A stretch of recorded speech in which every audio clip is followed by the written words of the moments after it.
momento que nós temos de oportunidade para nos debruçarmos aqui na meditação da palavra de Deus para a nossa vida, também nos beneficiando do meio de graça que é a oração. Eu quero desejar um bom dia de preparação para todos vocês. Quero recebê-los aqui conosco nesse finalzinho de madrugada, com a graça e a paz de Cristo, desejando no coração que experimentemos qual seja a boa, perfeita e agradável vontade de Deus para as nossas vidas. Em cima disso, ou a partir desse princípio, a partir desse ponto, que a palavra de Deus nos fala, que a gente tem observado aqui nas últimas semanas, o Sermão do Monte, aquilo que Cristo ensinou publicamente aos seus discípulos na presença da multidão, dos homens, acerca do caráter cristão, acerca da natureza do discípulo de Cristo, sal da terra e luz do mundo, acerca de como nós devemos compreender corretamente a lei de Deus e aplicá-la em nossa vida, deixando as questões meramente mecânicas da religiosidade do homem, que estão do lado de fora, na sua capa, na sua fantasia religiosa, na sua maquiagem, para uma questão de transformação do nosso interior. O Sermão da Montanha todinho trabalha com essa transformação do homem de dentro para fora. E aqui, nessas últimas semanas especialmente, tem sido o nosso consultório diante de Cristo, tá certo? Nós temos tido a oportunidade de sondarmos um pouco mais acerca de nós mesmos à luz da palavra de Deus, o que nos dias de hoje faz pouco sentido, ou nenhum sentido para a maioria dos homens, mas não apenas isso. Há um grande fenômeno na nossa era. Vejam que igrejas que têm se esforçado para se manter ao longo de sua existência, firmada esta igreja, nessa esteira histórica do cristianismo bíblico, o cristianismo histórico, o cristianismo doutrinário, teologicamente correto. Nós temos, por outro lado, uma maioria esmagadora de religiosos cristãos, com igrejas abarrotadas de pessoas. E por que isso? Porque estes cristãos, a maioria dos cristãos de hoje, estão concordando com os ímpios de que a vida não faz sentido. E como é um desespero viver de segunda a sábado, o domingo, como crente, é o lugar da minha fuga da razão à igreja, porque lá eu posso descansar minha mente nesse conflito, nessa tensão do dia a dia, em que não encontro mais sentido nos meus pais, não encontro mais sentido nos meus filhos, a vida não me tem mais sentido, a comida já não tem mais o mesmo sabor, as cores estão desbotando as minhas vistas, os cheiros não me causam mais sensações, nem me dão boas lembranças do passado, e com isso a falta de sentido com a qual o homem de hoje, o ser humano de hoje se depara, tem empurrado as pessoas para igrejas que não buscam o verdadeiro sentido da vida. E com isso fazem desses lugares, desses centros de encontro, de entretenimento do domingo, um entretenimento religioso, um lugar onde a gente pode deixar a mente do lado de fora da porta e entrar só com o coração, entre aspas, porque ali eu vou para ter sensações. Já que eu não faço uso de entorpecentes para fugir da realidade, para tentar fugir da razão, para tentar fugir da necessidade da busca de sentido para a vida, já que eu não sou alguém que bebe para cair ou que usa entorpecentes, como eu sou um religioso, eu vou então para uma igreja onde eu não tenho que entender, eu tenho que sentir. Essa é a fuga da razão nos nossos dias, e esse é a isso que tem se reduzido a maioria das igrejas, mas isso está longe do alcance da falta de sentido quando falamos de outros meios para tentar nos ajudar o homem, o ser humano de hoje, a tirar de dentro do peito o medo exagerado, as tensões da vida, as preocupações exacerbadas, a ansiedade, que é o câncer, o verdadeiro câncer da nossa era, o desespero em que muitos hoje se encontram, por exemplo. Eu espero no Senhor que muitos desesperados passem por aqui, por esse vídeo hoje. Último dia da semana, e é um dia de reflexão para quem não encontra paz em Cristo, ao ponto de, muitas vezes, pensar num dia como hoje, final de semana, dar cabo da própria vida. Nós precisamos, mais do que nunca, de Cristo, tá bom? Aqui conosco também, alguns irmãos queridos, também o Bruno Pittencourt mandou uma mensagem aqui, eu já vou ler, Bruno. Deus te abençoe, obrigado por tua presença aqui, viu? Nosso irmão Neto aqui, Netinho, um abraço, Gero também. Quem mais? Juliana, Lívia, Deus abençoe as irmãs. O Bruno escreve aqui para a gente agora cedinho. Não, ele postou aqui algo sobre um convite, tá, irmãos? Convida para conhecer canal EQM.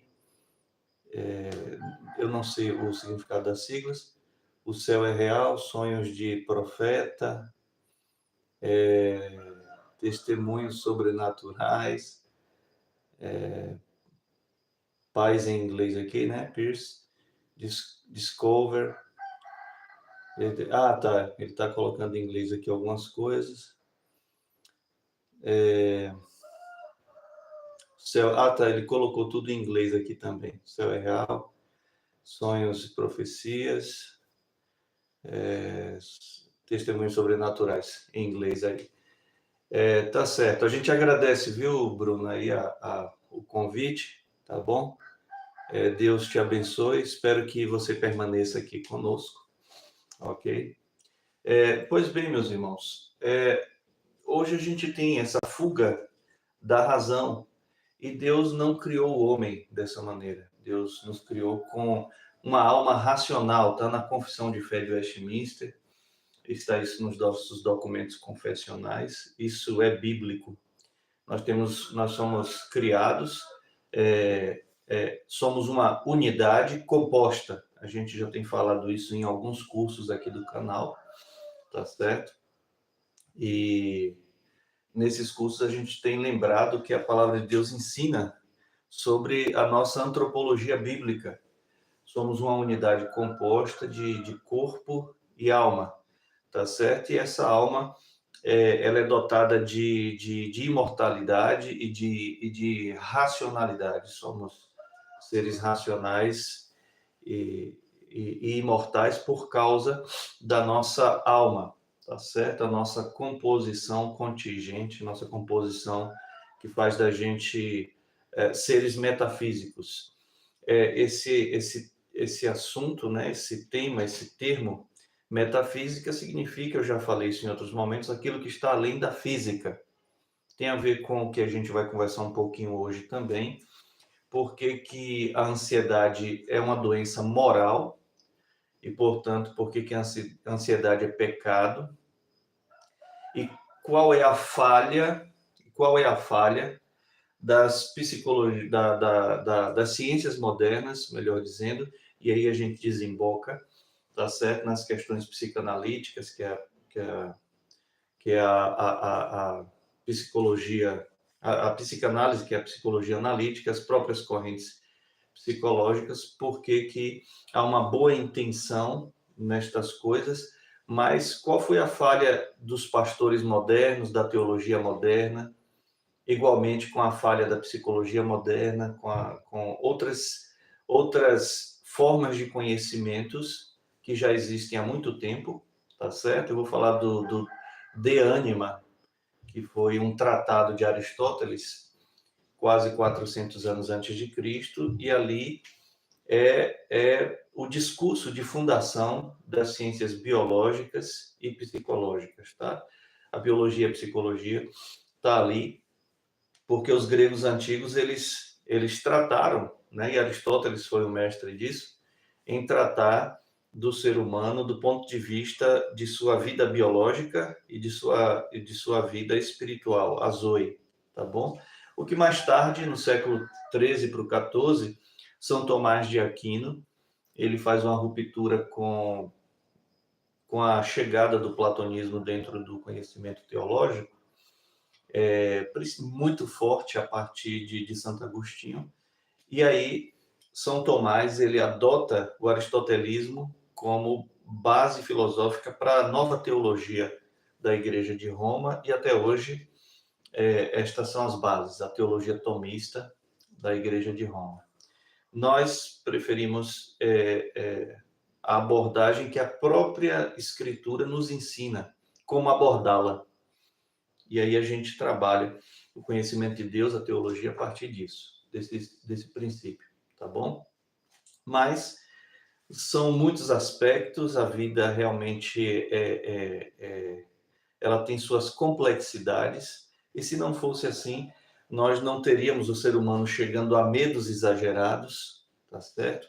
Nós não teríamos o ser humano chegando a momentos de angústias na sua vida, a preocupações exacerbadas com coisas que a gente nem sabe se virão contra nós ou não.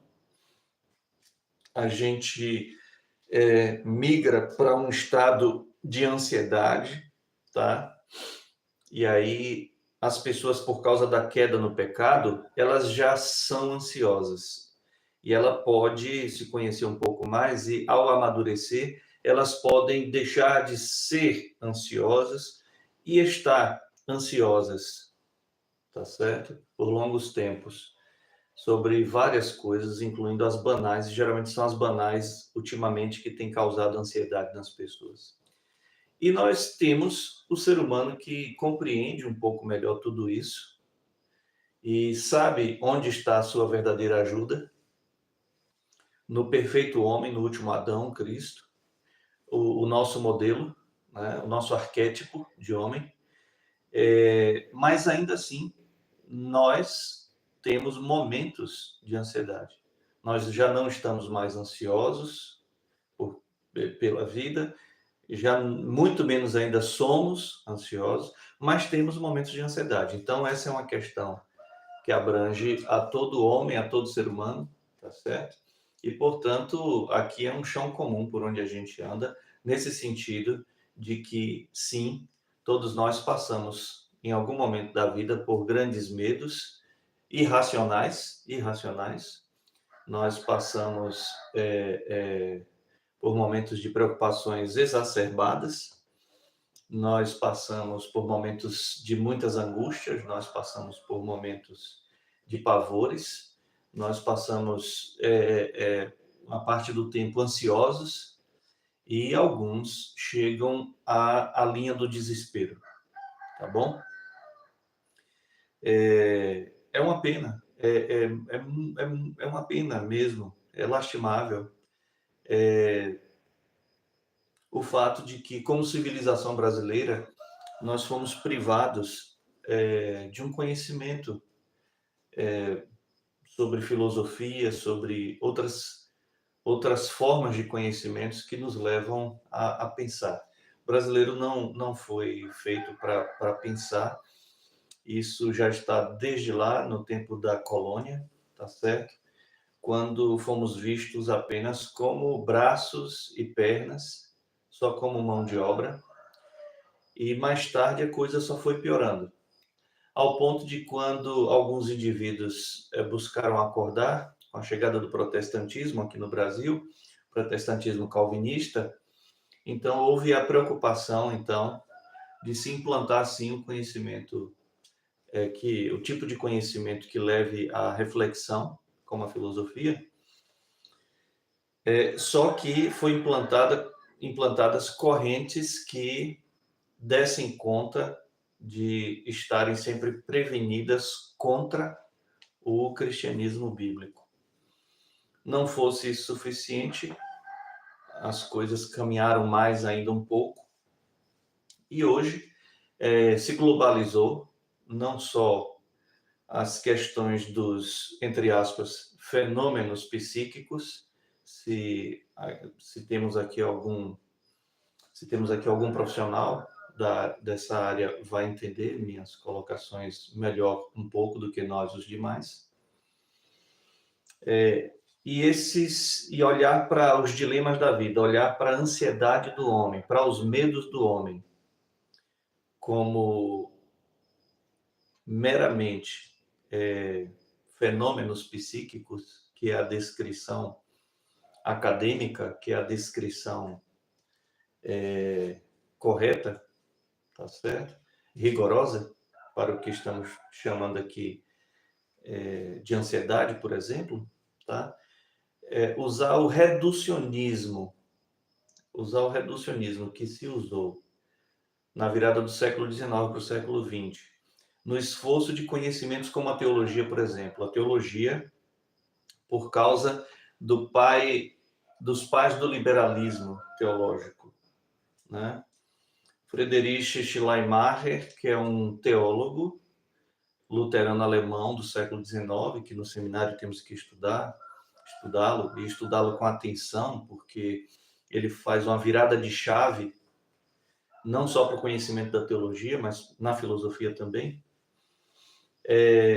Nós temos Bultmann na teologia também, outro luterano alemão do século XIX, mas nós temos outros pensadores também na área da filosofia, quando na segunda metade do século XIX, ali no século das luzes, né, quando é declarada a morte de Deus, também por um filho de luteranos, neto de luteranos, pastor luterano, filho de pastor luterano, né?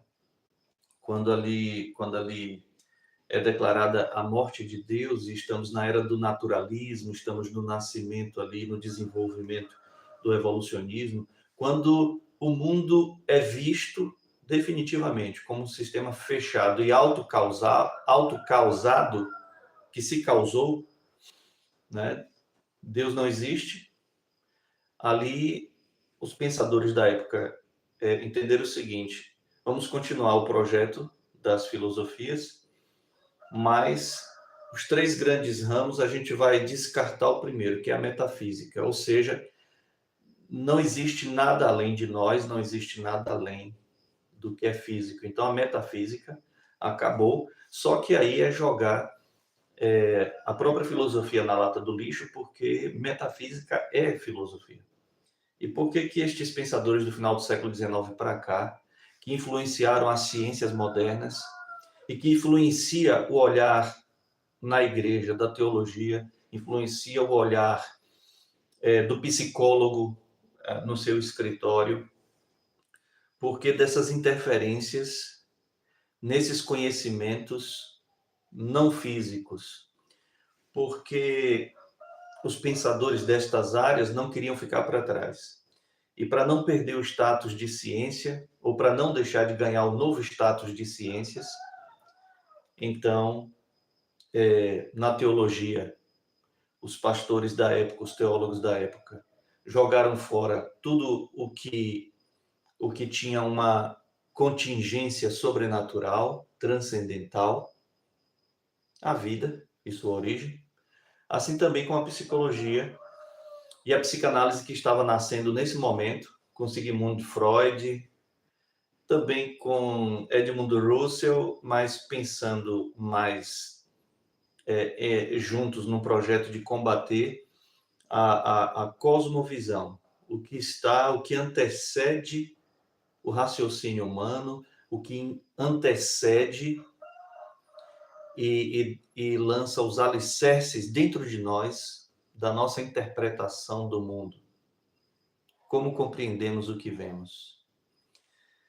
Eu sei que está um pouquinho complicado até o momento, mas isso tudo tem a ver com o que a gente tem discutido nos últimos tempos, aqui, e tem a ver com a Escritura, porque o Senhor Jesus, na sua infinita sabedoria, porque Ele é Deus, não tem ninguém que consiga trazer algo tão profundo, no mais profundo, em palavras tão simples,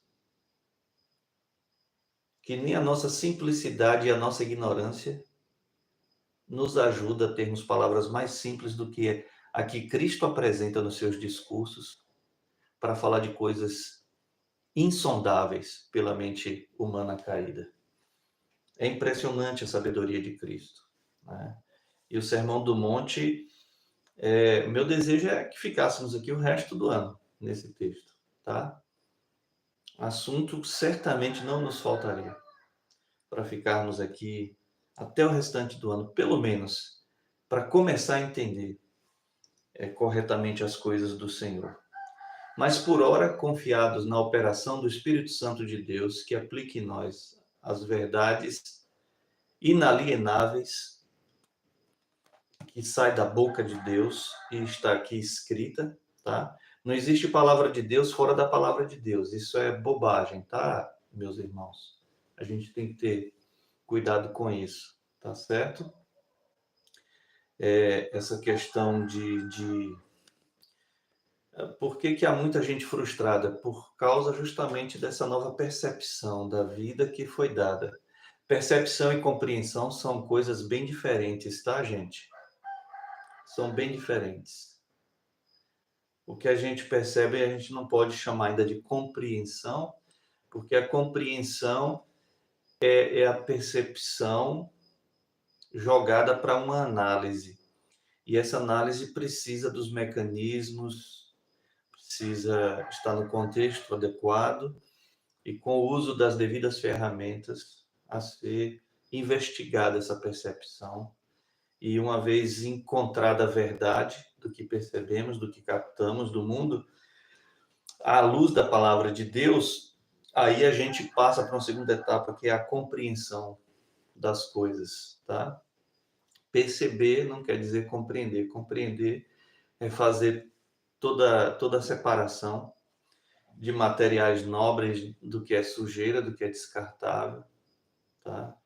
Guardarmos conosco e aquilo afetar a nossa vida, tá certo? Nos influenciar, nos moldar. Mas, voltando, meus irmãos, o que Cristo está tratando aqui, nos versos 25 a 34, a partir aí já dessa seção do 19 ao 24, é falar que algo controla a nossa vida. Estejamos conscientes disso ou não, há algo que nos controla. E esse algo, se é bom, se é o próprio bem, se é o próprio Deus, então não sobrará lugar para a necessidade que o homem de hoje sente do fideísmo. O que é fideísmo, pastor? É a fé na sua própria fé, tá bom? É a fé na sua própria fé. É aquela pessoa que não tem certeza, convicção de Deus, de um Deus soberano, de um Deus que provê tudo. Inclusive, na obra da providência de Deus, mas se Deus é tão bom, porque tudo vai tão mal, né? Porque meu desespero pode estar aí. Eu sei que há essa informação, eu até acredito que Deus é bom, mas Deus parece que é limitado, porque vai tudo mal. Então estão certos os deístas, os testemunhos de Jeová, os unitaristas, né? Deus criou o mundo e deu no pé e largou aí ao Deus dará. Não, gente. É que a providência de Deus significa que Deus usará até mesmo as más escolhas dos homens para estabelecer a sua vontade acerca das coisas, tá certo? Deus não interfere na escolha da livre agência do homem. A única escolha que Deus interfere é quanto à escolha para o bem. Deus criou o homem plenamente bom o suficiente para escolher sempre o bem, mas como era uma criação perfeita, com a limitação apenas de ser criação, criatura, Deus deu ao homem as condições de fazer sempre o bem, escolher sempre o bem, de ser bom, ao ponto de que o deixou livre, inclusive, para escolher algo diferente disso.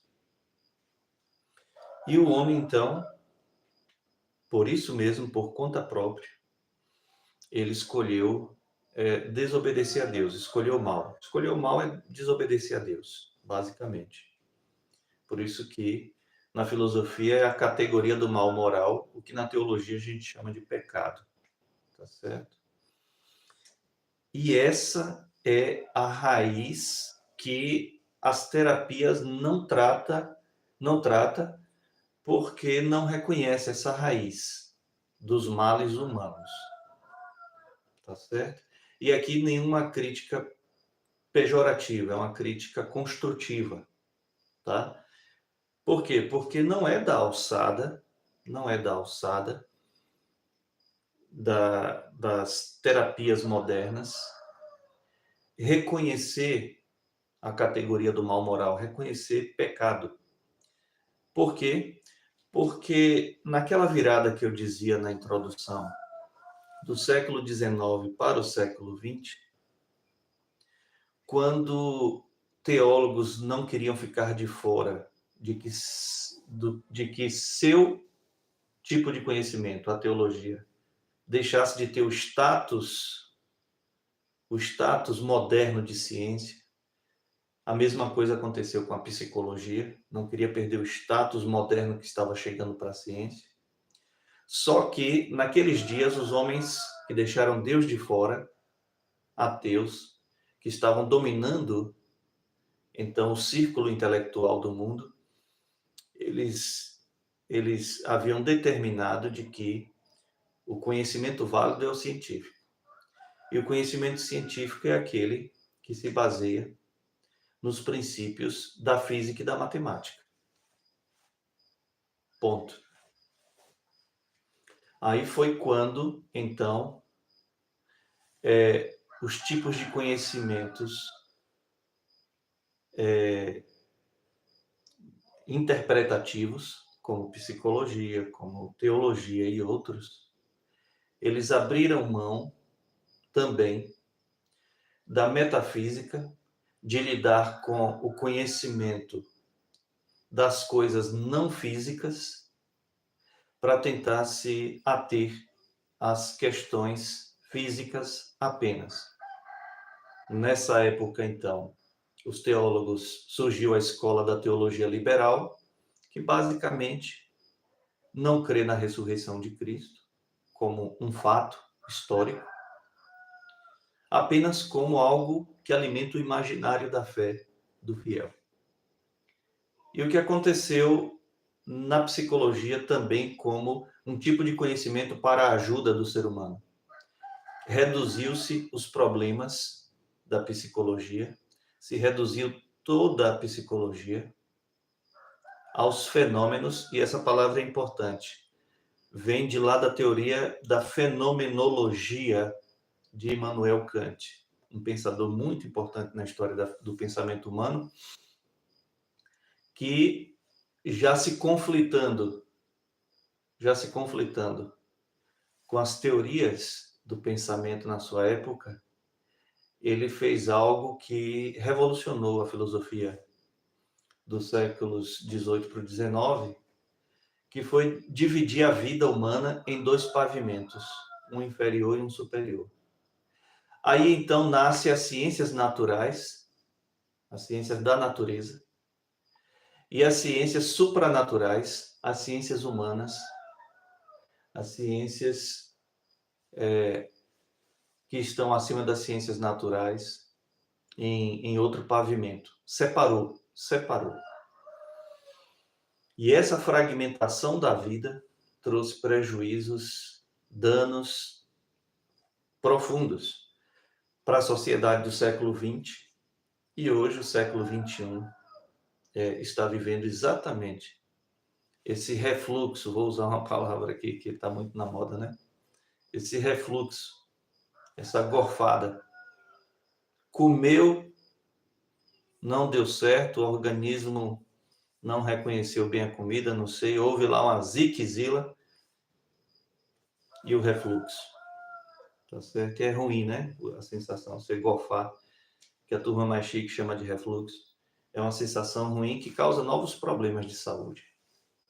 Então, reduzir a ansiedade, as fobias, que são os medos exagerados, reduzir todas estas questões do homem, questões que a gente não consegue botar no tubo de ensaio do cientista, questões que a gente não consegue observar com microscópio, questões que a gente sabe que são impressões na alma, estão gravados na alma do homem.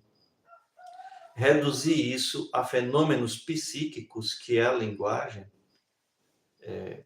da psicologia, tentar tratar esses momentos apenas é fazer exatamente o que se pensou lá atrás. É abrir mão do esforço da compreensão. Não, mas o trabalho é justamente esse. A gente vai investigar o que é que está havendo, como é que está a sua vida, tem aquele momento terapêutico ali. A gente ouve o paciente, a gente, entre aspas, paciente, a gente ouve, a gente aconselha e tal, tal, tal. E aí eu discuti com vocês sábado passado, mas aconselho a partir do quê? A partir do próprio homem? Mas se é o homem que está em crise, se é o homem que está no dano, no efeito do seu próprio problema, como é que ele mesmo tem a solução? Um carro quebra e ele não se conserta sozinho, né? No máximo, hoje, o que a gente tem de autonomia em se autoconsertar são as espaçonaves que vão lá para o espaço. Ou então, os satélites, eles têm mecanismos robóticos de fazerem autorreparo em algum dano. Bateu uma pedra ali no painel, o próprio aparelho lá, o próprio satélite tem algum pequeno mecanismo de reposição, sei lá, ele repara algum pequeno dano, alguma pequena avaria. Mas alguém construiu aquele satélite. Alguém colocou aquelas leis de operação naquelas ferramentas. Não só foi juntar as ferramentas de conserto no restante do corpo do satélite ou da espaçonave. Tem as leis que operam, que faz com que o dano seja sentido pela máquina e haja o reparo usando a devida ferramenta, no controle exato do uso da ferramenta. Isso é o máximo, isso é o máximo. Isso é o máximo.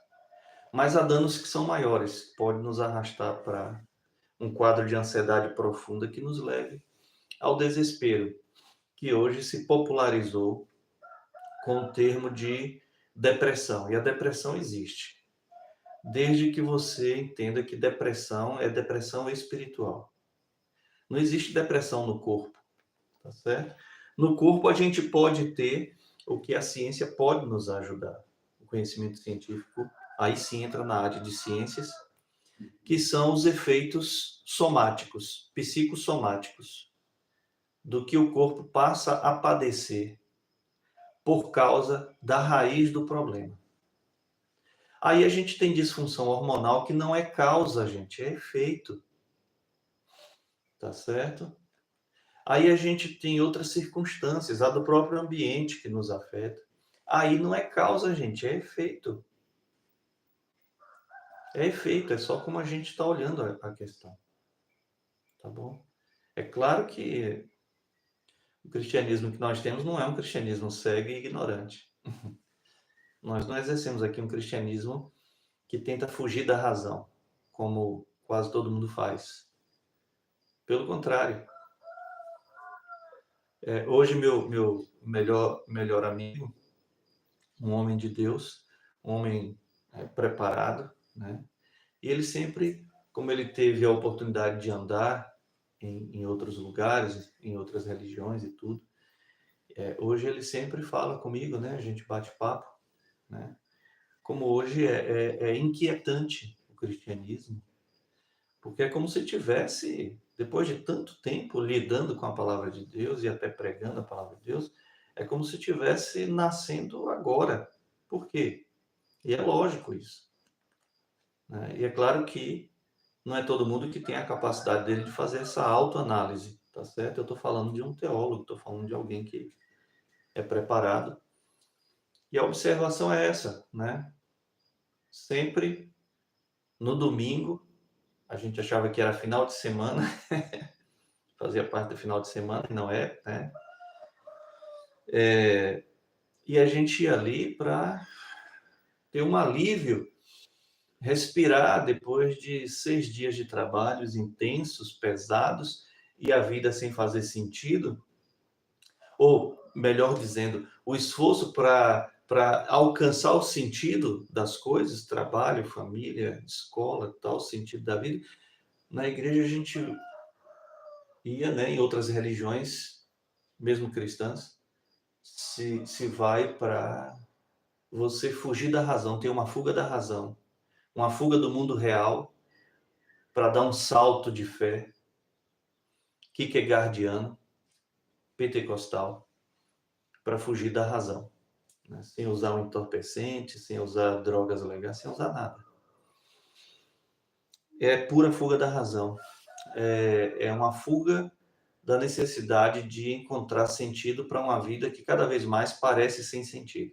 É o que gera esses medos, essas inseguranças, essas incertezas, essas ansiedades terríveis, e leva alguns ao desespero. E parece que banalizou. Essa semana nós tivemos triste notícia, um irmão, um amigo nosso, falando no grupo da igreja: que triste, irmãos, estive ali no povoado visitando um amigo e tal, e aí fui embora, depois do almoço, ele almoçou, depois do almoço a mãe sai e encontra ele em algum lugar empendurado, com um arame no pescoço. E não parecia quem é que ia dizer horas antes que ele faria algo tão terrível contra si mesmo. É porque a vida se tornou banal. Eu posso terminar de pagar aqui, receber o troco, sorrir, ir para casa e chegar lá. Chegando em casa, eu decidi, sabe de uma?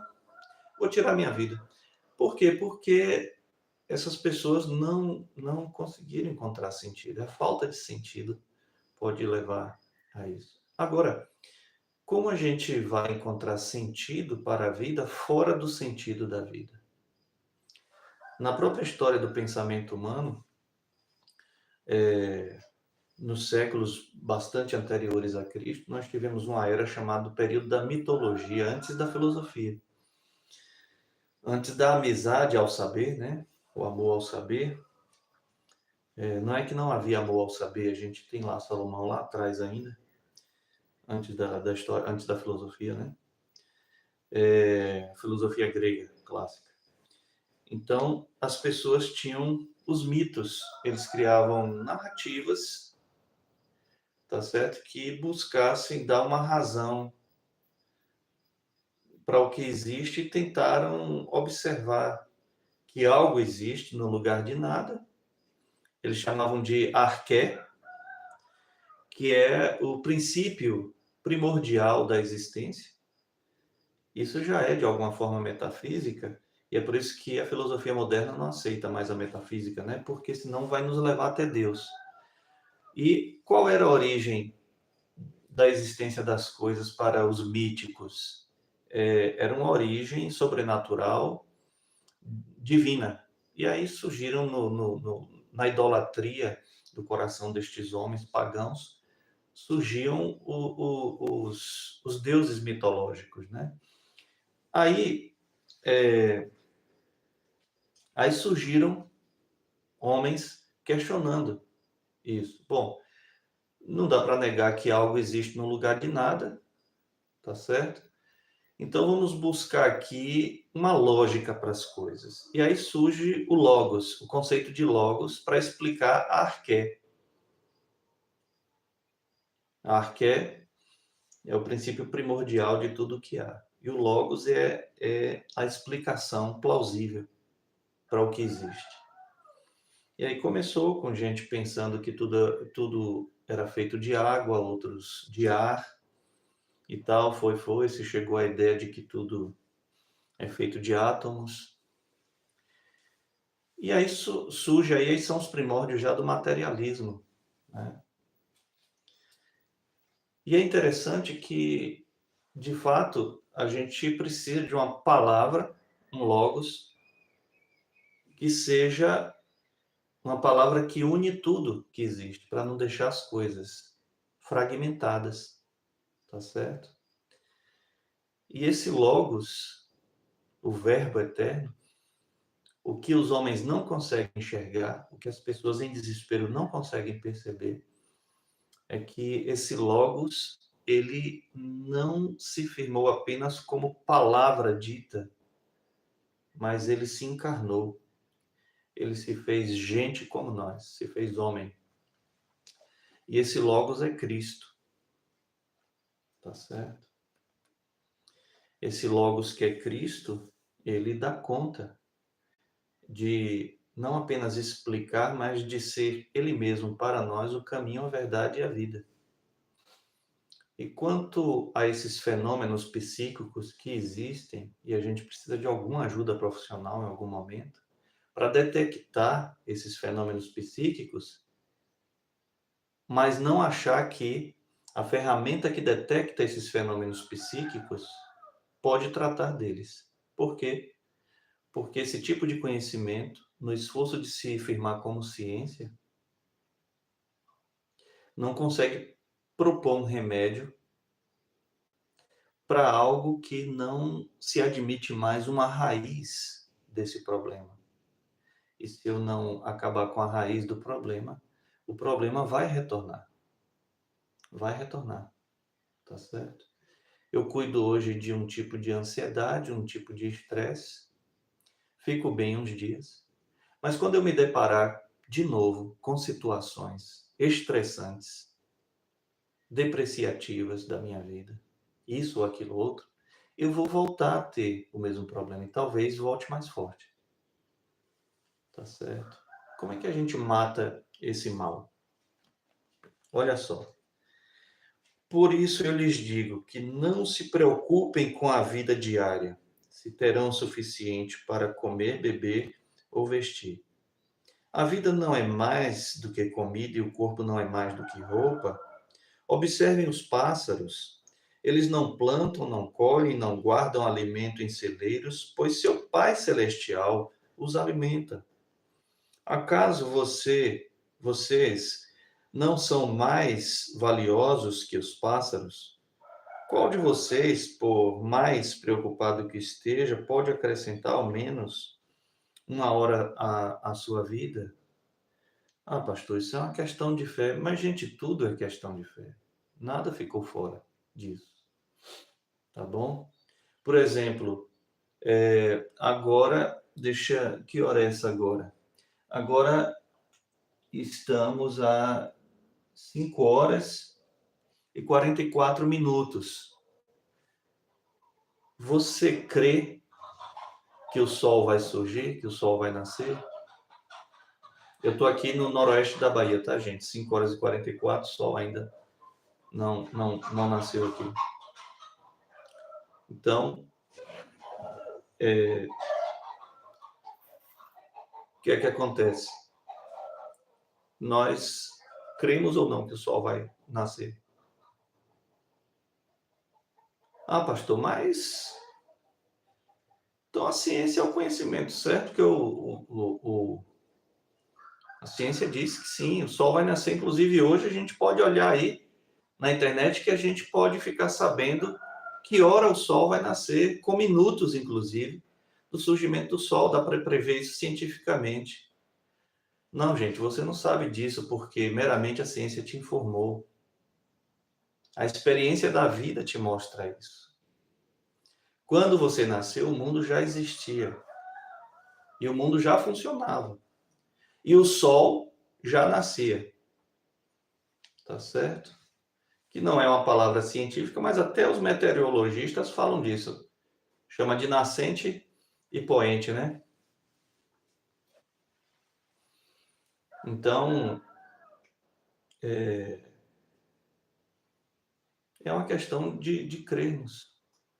Ah, não precisa crer não, ele vai nascer. Essa é a questão também.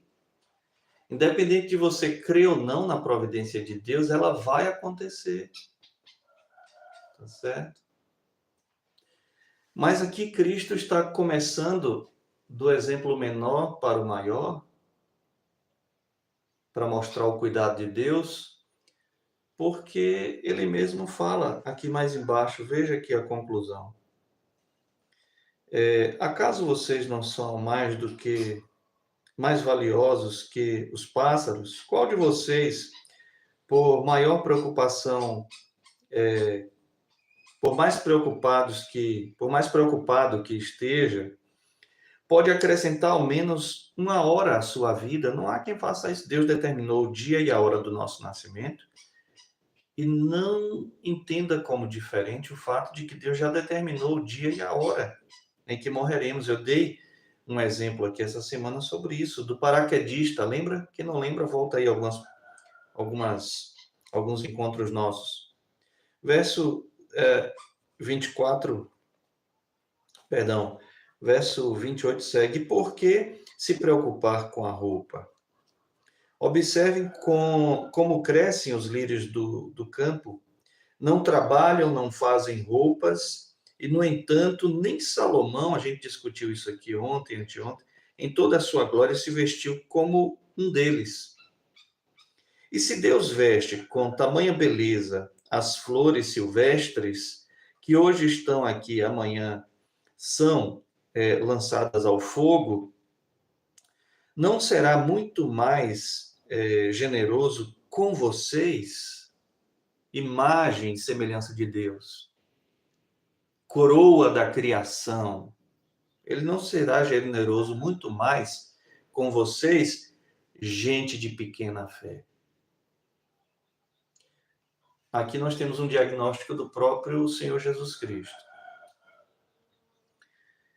As perturbações de nossas vidas têm uma raiz que é justamente a nossa incredulidade. O nosso ateísmo prático, de termos apenas Deus como uma palavrinha pequena do nosso vocabulário, como parte de uma expressão, supersticiosa. Alguém toma um susto, pode ser que lasque aí uns palavrões. Outros mais religiosos tomam um susto, né? Deus é mais, Deus me livre. Usa o nome de Deus em vão porque é a única coisa que sabe fazer com o nome de Deus. Outros até vão mais adiante e creem em Deus em que sentido, em que profundidade? Creem em Deus no sentido de saber, até por intuição, de que Deus existe. Mas isso é suficiente? Eu preciso conhecer esse Deus. O remédio contra a ansiedade é conhecer a Deus. O fato de que Deus é soberano, de que Deus, na sua soberania, na sua onipotência, no exercício do seu poder total, ele tomou a decisão de criar todas as coisas e agir na criação através da providência, o que nos inclui parte principal de sua criação. E que esse Deus, ele é amoroso, generoso, bondoso, misericordioso, compassivo, longânimo, paciente. Ele é o sumo bono, o sumo bem.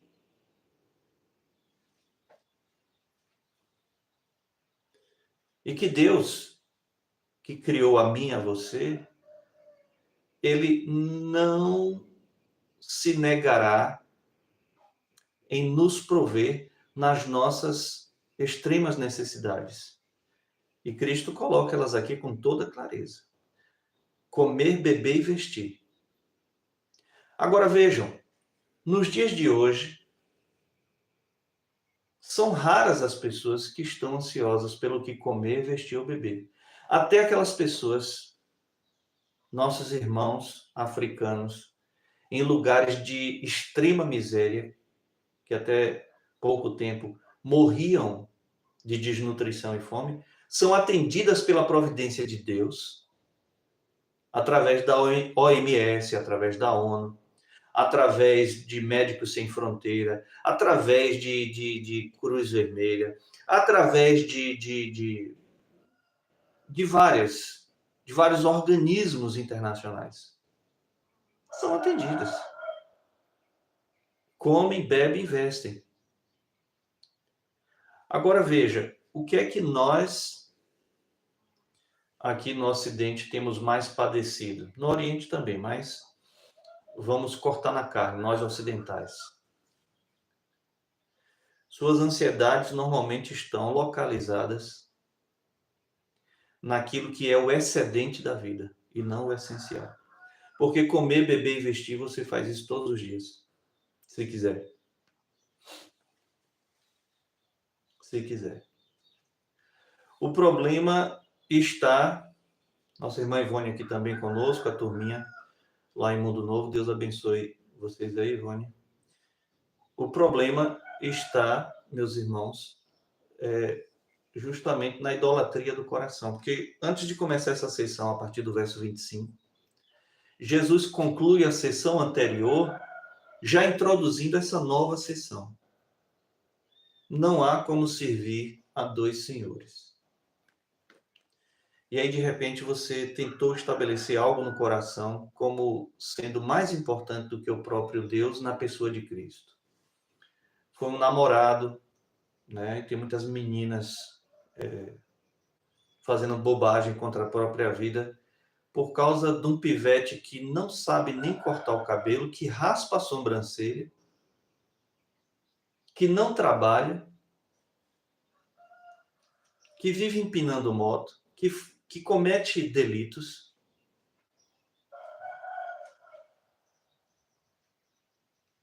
Outros rapazes, eles acham que toda oportunidade que ele teve na vida foi aquela única que não deu certo, e aí ele se deprime com aquilo. Pais de filhos bem criados, que os meninos, quando engrossaram o pescoço,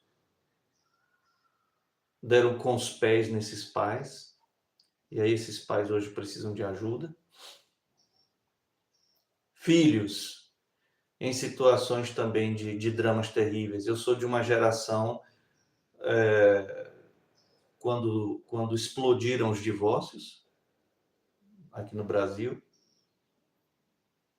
né? E aí começaram a dizer, não, o menino está revoltado por causa dos pais. Não, estamos sempre em rebelião, meus irmãos. Eu e você já nascemos em rebeldia contra Deus. Nascemos pecadores. Nascemos contra a vontade de Deus.